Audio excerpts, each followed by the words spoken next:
राज्याच्या विधान परिषदेच्या सहकार खात्याच्या ज्या ज्या निवडणुका महाराष्ट्रामध्ये आहेत, या सर्व निवडणुका महायुतीमध्येच लढण्याचे निर्देश आणि एकमत आजच्या बैठकीत झालं.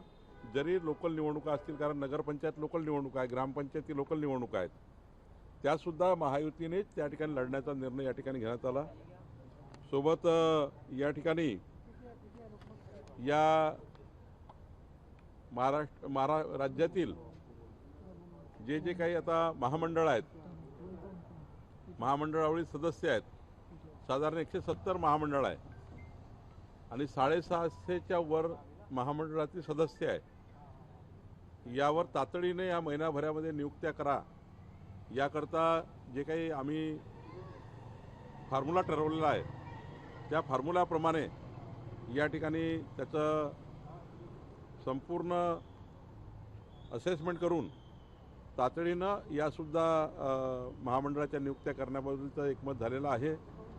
सोबतच विशेष कार्यकारी अधिकारी असतील, जिल्हास्तरीय समित्या असतील, जिल्हास्तरीय समित्या, तालुकास्तरीय समित्या, जे काही विविध विकास कामे आहेत, त्या विकास कामामधील जे काही निधी आहेत, त्या निधीबद्दलचा समन्वय, या सर्व चर्चा या ठिकाणी झाल्या. आणि या सर्व चर्चेमध्ये महायुतीमध्ये अत्यंत समन्वयाने माननीय मुख्यमंत्री महोदयांनी, एकनाथ शिंदेजी आणि सुनेत्रा पवारजींनी या राज्यातल्या तीनही पक्ष, महायुतीमधले 12 पक्ष आणि आमचे सरकार यामधला समन्वय अधिक मजबूत व्हावा, सर्वच प्रकारचे सरकारच्या योजना या सर्व पक्षाच्या, आमच्या तीनही पक्षाच्या कार्यकर्त्यांनी, पदाधिकाऱ्यांनी समाजापर्यंत पोहोचवाव्या आणि यामध्ये पुन्हा एकदा महायुतीने प्रचंड मजबूतीने या महाराष्ट्रामध्ये आमच्या सर्व नेत्यांनी, सर्व आमदारांनी, सर्व पालकमंत्र्यांनी जो जो काही आज निर्देश दिलेले आहेत, सर्व पालकमंत्र्यांचे पाळायचे, आमदारांनी पाळायचे. जो महायुतीचा फॉर्म्युला आहे ते प्रत्येकाने पाळायचा. कोणी यानंतर आमच्या कुठलाही विसंगत विषय करणार नाहीत. मीडियामध्ये सुद्धा त्या ठिकाणी कुणी या ठिकाणी एकामेकाला क्रिटिसाइज करणार नाही, कारण शेवटी महायुतीमध्ये काम करताना महायुतीचीच भूमिका त्या ठिकाणी आली पाहिजे. कारण शेवटी मीडियामध्ये कारण नसताना, आम्ही काही इतकं समन्वय असताना काहीतरी वाद तयार होतो आणि त्यातनंही त्या ठिकाणी मोठ्या प्रमाणावर संभ्रमाचं वातावरण तयार होतं.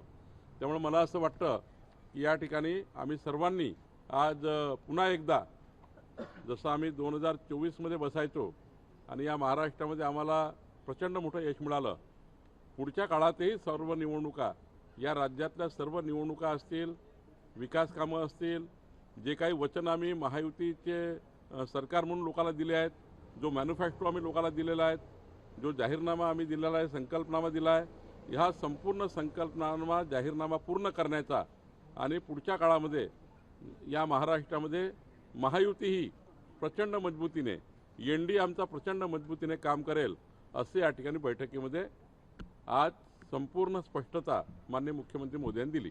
रायगड, सातारा किंवा ठाणे असे जे वादातीत किंवा मतभेद असलेले जे जिल्हे आहेत, तिथल्या डीपीडीसीच्या निधी संदर्भात कसा काय तोडगा काढणार आहे? आयुक्त स्तरावरती होणार की पुन्हा एकदा मुख्यमंत्री, उपमुख्यमंत्री? माननीय पालकमंत्र्यांना आत्ता आम्ही संपूर्ण निधी वाटपाचा फॉर्म्युला दिला आहे. 70% निधी हा त्या भागातल्या सर्व विधिमंडळ सदस्यांना हा जाणार आहे. 30% निधी हा पालकमंत्री यांना अधिकार असणार आहे. 30% निधीमध्ये पालकमंत्री त्या ठिकाणी सर्वांना त्या ठिकाणी समन्वय करून तो वाटप करणार आहे. आणि त्यामुळं आता कुठलाही, सर्व जिल्ह्याला पालकमंत्री असल्यामुळं कुठेही आता त्या ठिकाणी स्कोप नाही. सर्वांनाच त्या ठिकाणी एका लाईनने निर्देश दिलेले आहे, त्या लाईनवरच आमचे पालकमंत्री आणि आमचे आमदार काम करणार आहे. सर, अंतर्गत वाद आहेत, जसा निधीचा विषय आला, पण जे अंतर्गत वाद आहेत त्याच्यावरती काही बोललं झालं नाही. अंतर्गत वाद म्हणजे तेच सांगितलं की अंतर्गत वादातनं जे काही महायुतीचं जाणीवपूर्वक त्या ठिकाणी वातावरण खराब करण्यात येतं, त्यामध्ये सर्वांनाच आज सूचना दिलेल्या आहेत की महायुतीमध्ये कोणतंही त्या ठिकाणी, महायुतीबद्दल कोणी त्या ठिकाणी चुकीच्या पद्धतीने वागणार नाही. महायुतीच्या नेत्याबद्दल चुकीच्या पद्धतीनं या ठिकाणी बाहेर चुकीचे वक्तव्य होणार नाही आणि महायुती ही या राज्यामध्ये अधिक मजबूत राहील, महायुती एकसंघ राहील महायुतीमध्ये कुठलाही डॅमेज होणार नाही याच्या सूचना सर्व आमदार खासदारांना आणि माननीय पालकमंत्र्यांनी दिल्या आहेत. सर, भाजपा नगरसेवकांची एक बैठक होती, त्याच्यामध्ये भाजपाच्या नगरसेवकांमध्येच खडाजंगी पाहायला मिळाली. नाही, ठीक आहे, ते तर आम्ही आमचा अंतर्गत वाद आहे तो निपटू आम्ही. सर, दुसरी कोर्टाने म्हटलेलं आहे जो खर्च कुंभमेळा करतात त्यातला 1% जरी खर्च बाजूला केला तरी 100 शाळाचा खर्च निघू शकतो, असं सुप्रीम कोर्टाने म्हटलेलं आहे. असं आहे, आम्ही सर्व शाळा या राज्यातल्या संपूर्ण जिल्हा परिषद शाळेमध्ये मोठ्या प्रमाणावर सुधारणा करतो आहे. नागपूरमध्ये तुम्ही येऊन बघा, बऱ्यापैकी आम्ही त्या ठिकाणी सर्व शाळाला टॅकल केला आहे. अनेक जिल्ह्यामध्ये त्या जिल्ह्याच्या पालकमंत्र्यांनी मोठ्या प्रमाणावर DPCचा फंड देऊन आमच्या सर्व शाळा सुधारलेल्या आहेत. आता त्या ठिकाणी काही शाळा राहिल्या असतील, मला ही गोष्ट खरी आहे की एका वर्षात काही पूर्ण होणार नाही, पण पुढच्या काळामध्ये DPCच्या माध्यमातून सर्व शाळा चांगल्या करण्याच्या आमचं नियोजन आहे. तसे पालकमंत्र्यांनी संपूर्ण काळजी घेतलेली आहे. ही गोष्ट मान्य आहे की काही कमी जास्त होईल, पण ज्या आत्ता जास्त पटसंख्येच्या शाळा आहे त्या संपूर्ण पटसंख्येच्या शाळा या ठिकाणी टॅकल करायच्या. मी तुम्हाला उदाहरण देईल. आज अमरावतीमध्ये ज्या सरकारी शाळा आहेत, नगरपालिकेच्या आणि महानगरपालिकेच्या मालकीच्या आणि शासकीय शाळा आहेत, तिथे वेटिंग आहे. प्रायव्हेट शाळा बंद पडलेल्या आहेत. असं नाही की गव्हर्नमेंट शाळा त्या ठिकाणी उत्तम काम करत नाही आहे. आम्ही राज्यातले अनेक उदाहरण तुम्ही देऊ शकतो की राज्यामधल्या गव्हर्नमेंट शाळा ह्या फुल भरलेल्या आहेत आणि प्रायव्हेट शाळा रिकाम्या आहेत. त्यामुळे असं नाही आहे की एखाद्या शाळेमध्ये जर अडचण असेल तर त्या ठिकाणी ते सर्व तसंच चालू आहे. त्यामुळे आम्ही याच्यात सुधारतो आहे आणि मला असं वाटतं ज्या पद्धतीने पालकमंत्र्यांनी DPCचा पैसा 5%, 10% पैसा शाळा या विषयाकरता राखीव ठेवलेला आहे, यातनं चांगल्या पद्धतीच्या शाळा तयार होतील. राहुल गांधी यांनी मुख्यमंत्र्यांच्या तोंडावरती जरांगे पुन्हा एकदा मुंबईत येणार आहेत असं कळतंय आंदोलनासाठी. दरवर्षी गणपती किंवा गणपतीच्या आगमनावेळी असं केलंच पाहिजे असं काही गरजेचं आहे? नाही, असं आहे की मुंबईसारख्या शहराला त्या ठिकाणी सुरक्षित ठेवणे, या शहराला जनतेला कुठल्याही प्रकारची अडचण निर्माण होऊ नये याची काळजी सर्वांनी घ्यायची आहे. सरकार म्हणून तशी काळजी सरकारही घेत आहे. आम्ही त्यांना म्हणजे आता त्या ठिकाणी आमचं शिष्टमंडळ जाऊन आलं आहे, ते चर्चा करतील, पण निश्चितपणे आपल्या भूमिका मला मान्यच आहे की मुंबईसारख्या शहराला कुठल्याही परिस्थितीमध्ये अडचण तयार होणार नाही ही काळजी सरकारने घ्यायची आहे आणि आंदोलनकर्त्यांनी घ्यायची आहे. राहुल गांधी यांनी मुख्यमंत्र्यांना पत्र दिलं आहे. राहुल गांधी यांनी मुख्यमंत्र्यांना पत्र दिलेलं आहे, जे आदिवासी विद्यार्थ्यांचं आंदोलन आहे त्याच्याकडे लक्ष द्यावं आणि त्याच्यावर तोडगा करावा अशी मागणी जी ती करण्यात आली. पुण्यात आदिवासी विद्यार्थी राहुल गांधींना भेटले आणि त्याच्यानंतर त्यांनी त्यांच्या भूमिका मांडल्या. माननीय मुख्यमंत्र्यांनी यापूर्वीच आणि आजही कॅबिनेटमध्ये मगाशी मी सांगितल्याप्रमाणे आदिवासी विभाग, सामाजिक न्याय विभाग सर्वांनाच त्या ठिकाणी सूचना दिलेल्या आहेत.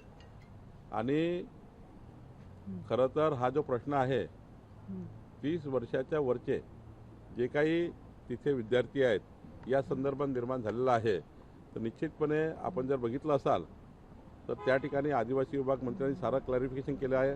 मला असं वाटतं की राहुल गांधींनी जे काही आता मुख्यमंत्र्याला उद्देशून हे केलं आहे त्यांना खरी वस्तुस्थिती माहिती नाही आहे.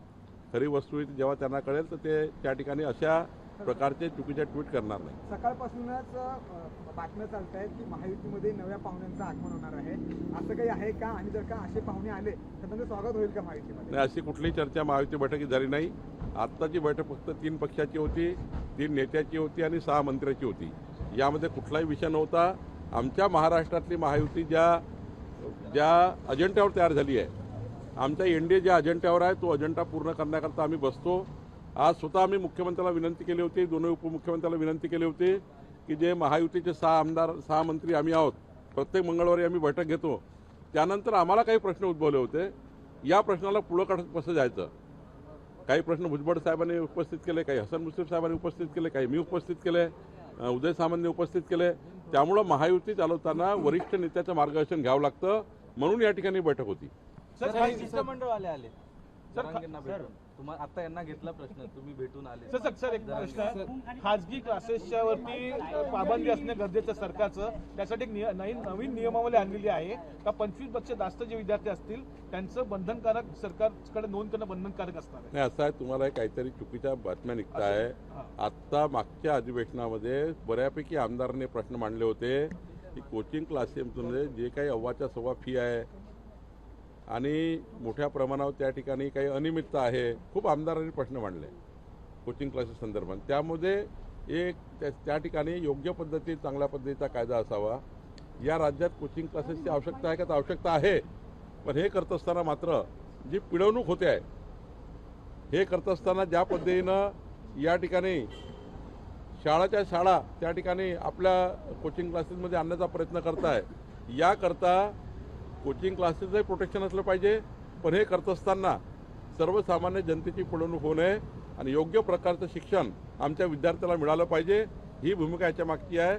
मला वाटतं जे काही कायदा येईल किंवा जे काही SOP तयार होईल किंवा जे काही नियमावली तयार होईल, त्या नियमावलीमध्ये विद्यार्थ्याचं, पालकांचं आणि कोचिंग क्लासेसचं तीनही तिहेरी सर्वांचाच विचार करून त्या ठिकाणची नियमावली करण्याचा विचार त्या ठिकाणी शिक्षण मंत्र्यांनी केला है. सर, हिंदी में महायुति की आज की डिनर डिप्लोमेसी पर राष्ट्रीय स्तर पर कई सारे अटकलें लगाई जा रही थी कि महाराष्ट्र में एक बहुत बड़ा नेतृत्व, महाराष्ट्र में क्या हो रहा है, इस बारे में आप क्या कहेंगे? देखिए, महाराष्ट्र में केवल आज हमारा जो अलायंस है, अलायंस को जिस प्रकार से हमने अलायंस किया है, अलायंस का जो प्लेटफॉर्म हमने बनाया है, वो प्लेटफॉर्म पे हमने जो एक नियमावली बनाई है, उसमें हमने आज चर्चा की. हमारे देवेंद्र फडणवीस जी, एकनाथ शिंदे जी, सुनेत्रा पवार जी, हम सब लोग थे. हमारे जो कोऑर्डिनेशन कमेटी है उनके 6 मिनिस्टर थे. और इसमें केवल हमने जो जनता से वादा किया है NDA करके, जो सरकार ने करनी है चीज़ें हैं वो करने के लिए एक कुछ चर्चाएं हुई. हमारे आने वाले चुनाव में जो MLC के चुनाव है, जो ग्रेजुएट कॉन्स्टिट्यूंसी है और साथ साथ में टीचर है, ये सबको कहाँ कौन सी सीट लड़नी चाहिए इसका विचार हुआ. साथ साथ में आने वाले सारे पंचायत चुनाव, नगर पंचायत चुनाव, सारे चुनाव को अलायंस करके हम लोग रहेंगे, ये चर्चा हुई. और आने वाले सभी चुनाव में हम अलायंस करके सामने जाएंगे, ये चर्चा हुई. और उस पर निर्णय भी हुआ कि हाँ, हमारे मुख्यमंत्री जी ने कहा, दोनों उप मुख्यमंत्री ने कहा कि अलायंस से ही करेंगे, अलायंस में सामने जाएंगे. हमारे यहाँ अभी नजीक 170 जो हमारे कॉरपोरेशन से मंडल है, महामंडल है, उसका भी इस महीने में सारे मंडल महामंडल को हमने जो फार्मूला ठहरा है, बीजेपी, शिवसेना और राष्ट्रवादी, ये तीनों पार्टी का जो फार्मूला है, वो फार्मूले के आधार पे ये 1.5 महीने के अंदर सारे मंडल महामंडल की नियुक्ति की जाएगी. और उसमें जो 650 के ऊपर मेंबरशिप है, उनकी भी नियुक्ति की जाएगी, ये निर्णय हुआ. उसके बाद हमारे सरकार ने जिस प्रकार से अभी कर्जा माफ़ी की है, जिस प्रकार से हमने किसानों का बिजली बिल माफ़ किया है, ये सारे इशू को हम महायुति करके जो जनता का हमने वादा किया था वो पूरा किया है. उसको आगे लेके जाने का प्रयास हम करेंगे. और निश्चित रूप से केंद्र की सरकार, राज्य की सरकार, प्रधानमंत्री मोदी जी के नेतृत्व में डबल इंजन सरकार जो महायुति का फार्मूला है उसको आगे कैसे लेके जाएंगी, वही हमने बात की है. यहाँ पे कोई ये प्लेटफॉर्म नहीं है. ये प्लेटफॉर्म केवल हमने मुख्यमंत्री जी को और दोनों DCM को कहा था कि हम जो 6 मिनिस्टर यहाँ पर कोऑर्डिनेशन कमेटी के हैं महायुति के, उनको हमें कुछ इश्यूज है, क्योंकि कुछ इशू ऐसे होते हैं कि जो CM और 2 DCM बैठे बिगर हम लोग उनके निर्णय पे नहीं जा पाते हैं. वो इशू के लिए आज मीटिंग लगाई थी. और ऐसी मीटिंग महीने में 2 बार होगी, 2 महीने में 1 बार होगी. हम 6 मिनिस्टर, चीफ मिनिस्टर और 2 हमारे डिप्टी CM, ये 2 महीने में 1 बार बैठने वाले हैं, ताकि हम जो कोऑर्डिनेशन करते हैं उसमें कुछ अड़चनी आती है वो सुलझाने के लिए बैठने वाले हैं. ये कोई प्लेटफॉर्म इतना ही था, इतनी मीटिंग हुई है, यही बात हुई है. राजनीतिक बदलाव केवल कोई बात नहीं हुई सर? अफवाह है. हाँ, नेतृत्व में बदलाव को लेके ये कोई नेतृत्व बदलाव का प्लेटफॉर्म है क्या? ऐसी बात विपक्ष कह रहा है कि नेतृत्व में बदलाव की बात हो रही है, इसलिए मीटिंग विपक्ष को बहुत जल्दबाजी हो गई है. ये कोई प्लेटफॉर्म होता है क्या नेतृत्व बदलने का? और नेतृत्व बदलने का क्या सवाल है, किस लिए चाहिए? महाराष्ट्र की जनता ने इतना बड़ा मैंडेट दिया है.